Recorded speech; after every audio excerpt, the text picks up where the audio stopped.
Welcome to Las Vegas. Wow, this lighting is absolutely terrible. Look at this. Now this is a pretty common lighting scenario because people go, oh, look at this nice view. Take a picture of me in front of this window. And they're just like completely dark like this. I need some sort of bounce because all the lighting's coming in this way. I just need like this towel here. Look at this. Boom, I got a little bit of lighting on me. All that lighting is coming in from there, bouncing back on my face, but we don't need that right now. Inside this adorable little satchel is a little lens for your camera phone. Now these lenses are made by a company called Moment, and you've probably heard of them. They're kind of the leaders in the phone lens world. Okay, will this work on here? Can I just put this in front of my lens? Not really. Now this video isn't sponsored by Moment or anything, but to be honest, the first time I heard about these high-end lenses for your camera phone, I thought it was kind of a little bit of a gimmick. I mean, my thought was, why don't you just get an actual camera? But I've been playing with these lenses during this trip and I actually kind of like them, and the main reason is because this camera may not be as powerful as a camera like this EOS R that I'm filming on right now, but it's smarter. So check this out. If I try to expose me, this background totally blown out, and then if I expose the background, I'm in the shadow again. So in a scene like this, I would definitely want to maximize the performance out of this camera, so I would definitely switch to C-Log. So there we go. That looks a little bit nice and flat. We're getting a little bit more dynamic range performance, but I have to go in and manually color grade my levels to go up a little bit and that to be down a little bit, so the separation doesn't seem as intense. A camera like this always going to be more powerful than your camera phone, but this on the other hand, it's a lot smarter. So right out of the camera, look at that. That's not bad, right? And notice that it does a lot of the work for you automatically. Like I haven't even touched any of the settings. This is just straight out of the camera, and it looks like it has more dynamic range than standard on this camera, because look at this. On standard, the sky just looks totally blown out and I'm totally in the dark, but the phone does a little bit of a better job at just balancing it in its smart features. It's not because the sensor or the lens is on it's better, it's just smarter. So the beauty of shooting on your phone is the convenience of it, and also since the processing is done in the phone, it doesn't have to save a giant file size. On this EOS R, I'm shooting on a flat picture profile on a pretty big file so that I can go in and color grade it later and have that flexibility. But since the phone is pretty good and smart about color grading it just right here in the phone, when it saves it, it can save it in a much smaller file size and still have that dynamic range information. So sure, this EOS R better, but convenience wise, this phone's pretty good, and the smarter phones get, the more it makes sense to have some lenses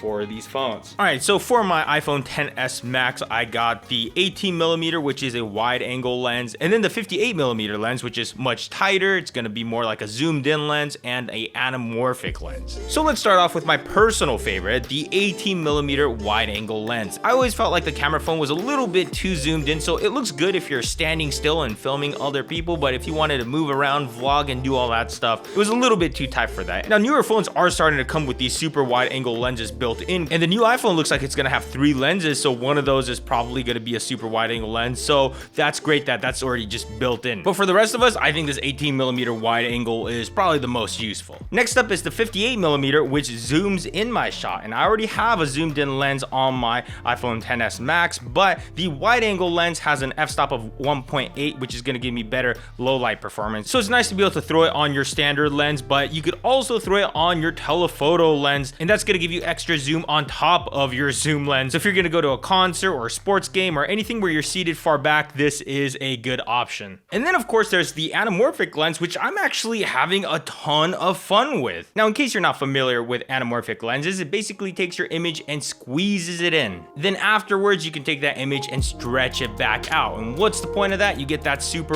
widescreen image. And yeah, you can fake that look by cropping off the top and bottom of your picture, but then you're just slicing into your image. You're not utilizing your full sensor, and you're gonna be cropped in further than you might want to. But the beauty of anamorphics is that it maintains your entire height of your image and just pulls in extra information from the side. So instead of just slicing off parts of your image, you're literally gathering more. And when you start shooting anamorphic, everything feels so good and everything just feels very grand. I can't really explain it, but it just does. And aside from the obvious widescreen look, it also gives it this certain characteristic which is always tough to describe with anamorphic lenses. I think it comes down more to the way the footage feels because we've seen so many movies and cinema that's been shot with anamorphics. And of course, if you're into the flares, then shine a flashlight at it. Now it's not that difficult to shoot it squeezed and then just de-squeeze it in post-production, but if you want to skip that step, then shoot with the Moment app. And I actually love this Moment app because not only does it let you de-squeeze your anamorphic shots, but it gives you full control over the camera. You can monitor your audio levels, your histogram, and you could actually dial in your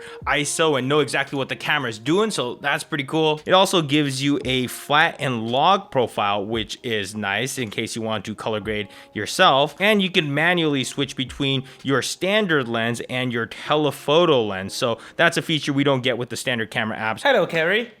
Fine. We're indulging with fancy stuff like room service right now because Carrie just won us a ton of money in poker. Look at how much money Carrie won. Look at this. This is a lot of money. This is how much we buy in with, right?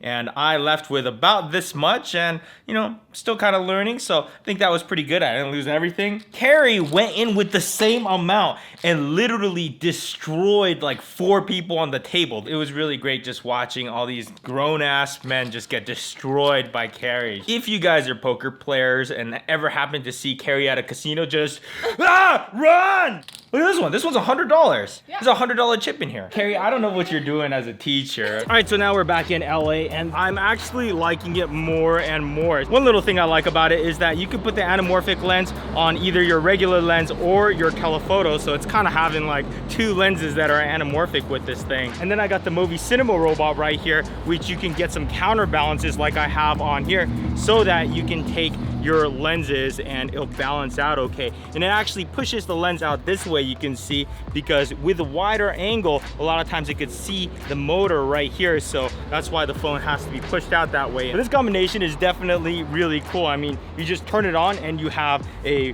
anamorphic gimbal stable shot. How cool is that? I love your review. Hey, thank you.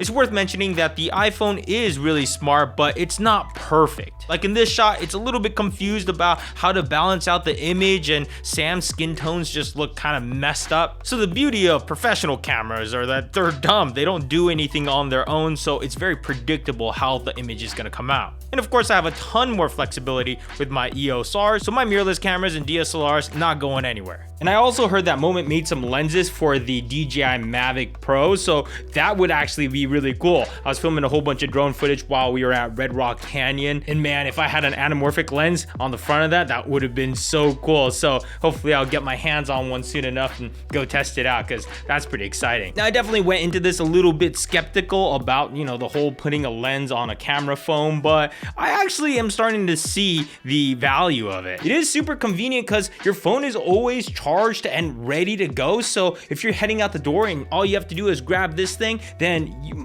good to go. In a lot of cases, I think this can replace a point and shoot cameras because yeah, they're very compact and portable too, but again, you have to make sure there's a memory card in there that has space and it has battery charge on there. Certain point and shoot cameras, like the ones with 1-inch sensor, like the G7X, they still have their advantages with that bigger sensor, and they're really good in low light compared to a phone. But if I'm going out and I know it's going to be bright on a sunny day, then I might just take this with me. And I asked you guys on Instagram what you guys thought of lenses on camera phones, and sounds like there's some mixed opinions out there. This just like putting gas in your fucking skateboard. Shit, don't need it. Philip Bloom says, let me think about that for a moment.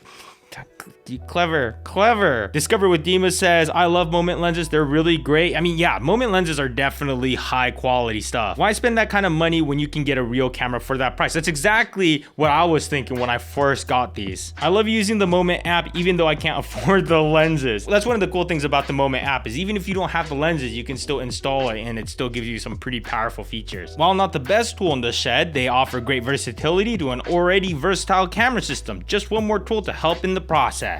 Thumbs up. Couldn't have said it better myself. Thank you, John. That's why I just read stuff now. I don't even have to come up with my own opinions. I just read what you guys respond and I make a video. Ta-da! But yeah, overall, not for everybody, but it's definitely one of the higher quality lenses you can get for the phone, if not the best. I definitely don't suggest getting some cheap stuff on the internet. Oh, it's good. Luckily, it's the crappy one. Anyways, let's finish this off by reading a few comments from my last video, which was about the DJI Ronin SC. Perfect little gimbal for little mirrorless cameras like this from DJI. Let's see what you guys had to say about that. Potato Jet always has the best product reviews. Come on, DJI, hook Eugene up with some of that goodies. Guess who emailed me the other day? DJI.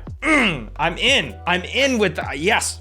Gerald Undone says, this was awesome, really fun and funny, loved it. Thank you, Gerald. And fun fact about Gerald, he's really tall. Are you surprised? Are you shocked like me? See, I may look tiny next to Josh, but Josh looks tiny next to Gerald. True story. Hey Potato, what are your thoughts about the red SSD mag controversy? You know, I felt a little bit burnt after that. I mean, for those of you who don't know, Red has these proprietary SSD mini mags and they're expensive. Basically, someone opened up these mini mags and found out that these SSDs inside of here are actually really cheap little SSDs, like some that you can buy for 20 bucks that they're selling for almost $1,000. Here it says made in the USA when it was using, I think, Kingston SSDs or something like that, where it was made overseas. I don't know, I'll be pretty curious to see how Red responds to this, but I've personally never had any issues with my mini mags. They're still running pretty solid, so fingers crossed that when they were making mine, they were at least using like $35 SSDs instead of 20. So